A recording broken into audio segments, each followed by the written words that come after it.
Fundamental, oitava acima, depois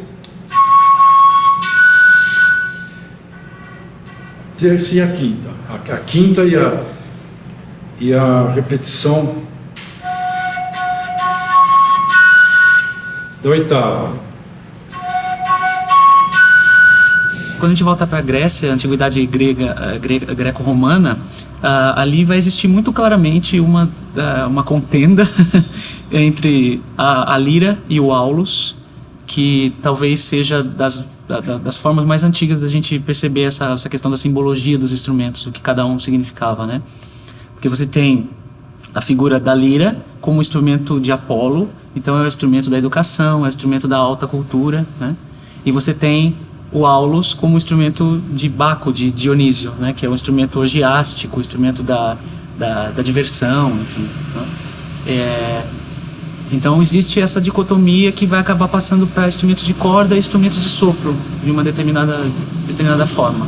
E depois, quando a gente entra no medievo e também no Renascimento, continua a haver uma certa diferenciação das cordas e dos sopros como sopros sendo os instrumentos mais rústicos para festas, para procissões, enquanto que as cordas são os instrumentos mais serenos, mais delicados, que são usados para dentro dos palácios, né, para representações talvez de Cristo, enfim, de figuras altas, assim.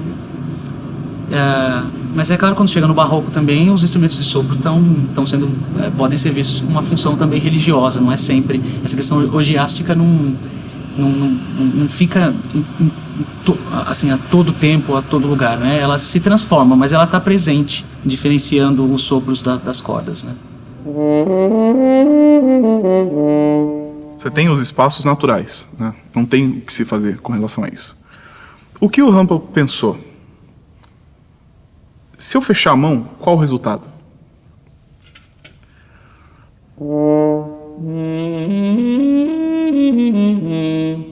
Característica física da trompa é, quando se fecha a mão, sobe meio tom de toda a afinação do instrumento, né? Agora, beleza, eu já dobrei a minha possibilidade de notas. E se eu pegar um harmônico, o próximo harmônico, e baixar ele, também usando a mão, qual vai ser o resultado?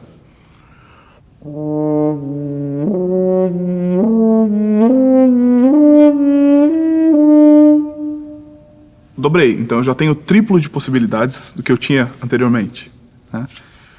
Agora, eu consegui, por exemplo, um dó sustenido. O próximo harmônico é o mi. Eu consegui o mi bemol. Ainda me falta o ré.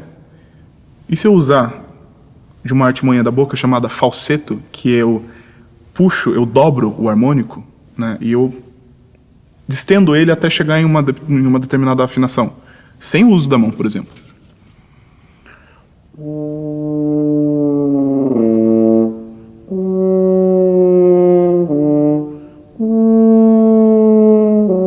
Já consegui mudar um pouco, já consegui alguma possibilidade a mais.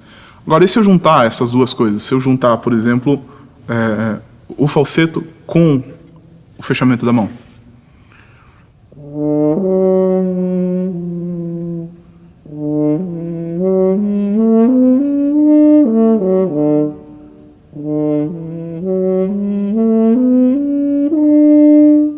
Então, foi uma combinação de um movimento da mão, dobra dos harmônicos, né? E trabalhar a flexibilidade, trabalhar a afinação, né? A exatidão no ouvido. Quem já viu, não viu, mas não sabe exatamente como é que funciona o fagote. O som é produzido na palheta.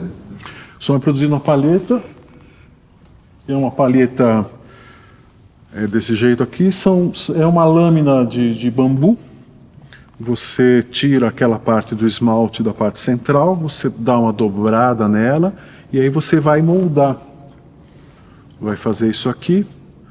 E aqui com o mandril você põe, dá uma arredondada aqui, são 3 anéis, um aqui, 2, 3. Aí você vai cortar a ponta. A ponta dela sempre vai ser mais branda, com menos madeira, e vai diminuindo. Às vezes o pessoal faz meia lua, aí isso vai tendo umas variações. Mas de modo geral, essa parte aqui é bem mais branda. Se você olhar contra a luz, você vai ver essa parte bem clarinha e aí vai escurecendo. E aí vai equilibrando, aqui você mexe ali, vai mexer um pouco no grave, vai mexer no agudo, e às vezes é para mexer no agudo e não acontece, você fica sem saber muito bem. Então é isso, e aí...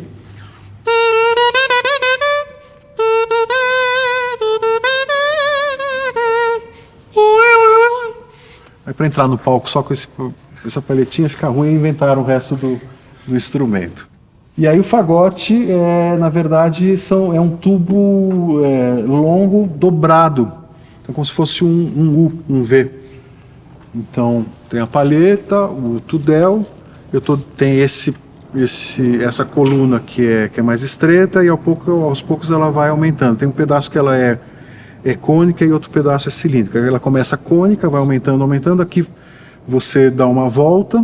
E aí esse último pedaço é cilíndrico. A digitação do fagote de modo geral, complicada. Dos instrumentos de sopro usa os 10 dedos, né? Geralmente se o polegar da mão direita está apoiando o instrumento, no fagote não, tem chave, tem orifício, né? E aí a digitação é tida como um pouco complicada, não é aquela coisa que você só vai tirando os dedos e a nota vai subindo. Você tem que ir compensando. E conforme vai passando o século XVIII, você vai ver compositores como Rameau, por exemplo, utilizando o fagote para questões voltadas também para o triste, para o fúnebre, para aquilo que que tem talvez a ver com morte e tudo mais. Então nas óperas fica muito claro esse uso do fagote também na região grave, mas também na região aguda, como um instrumento que canta essas questões envolvidas, que envolvem o fúnebre, o lúgubre, total, a palavra é essa, o lúgubre, essa é a palavra. Hoje em dia a gente tem a ideia do fagote como um instrumento mais voltado para o humor, né? Mas ele foi citado como o palhaço, o clown da orquestra só no século XIX, né? Então é claro que Haydn e Mozart usam o fagote de uma maneira mais leve, em momentos cômicos também, mas eu acredito que durante o século XVIII ele tenha sido visto como um instrumento também versátil para várias coisas, mas mais voltado para essa questão. Ele era um instrumento sério, extremamente expressivo e sério. Harmonie Musique era também um símbolo de status, porque algum patrão, alguma pessoa nobre tinha o grupo de sopros que ia tocar e ia divertir ele. Por isso a gente aqui se diverte muito. A função é fazer rir as pessoas, a gente fazer música em um muito alto nível, mas também passa bem. Não estar aqui sofrendo. São partes, às vezes, muito difíceis.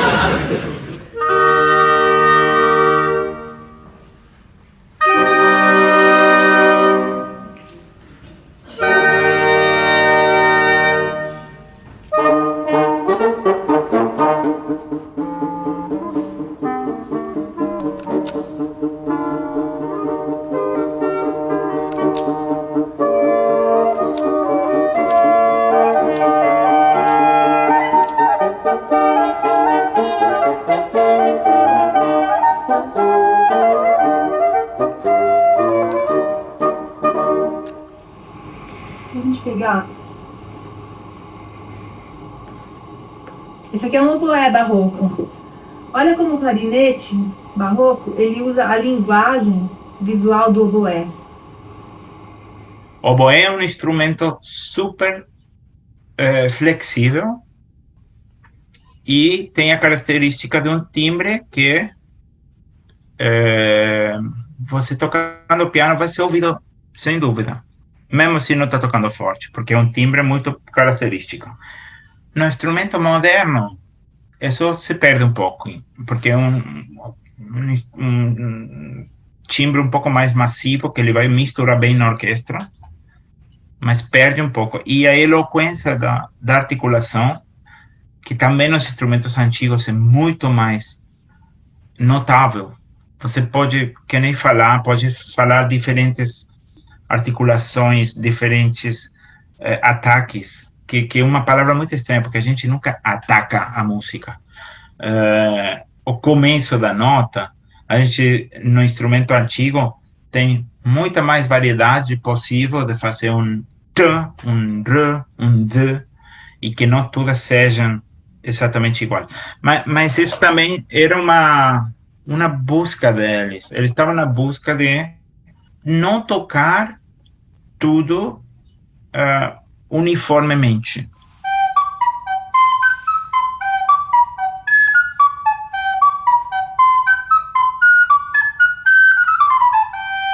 Em geral, um compositor gosta muito de flauta doce justamente porque é um instrumento que não tem muito a mais, tipo chaves ou palheta, é um instrumento muito puro.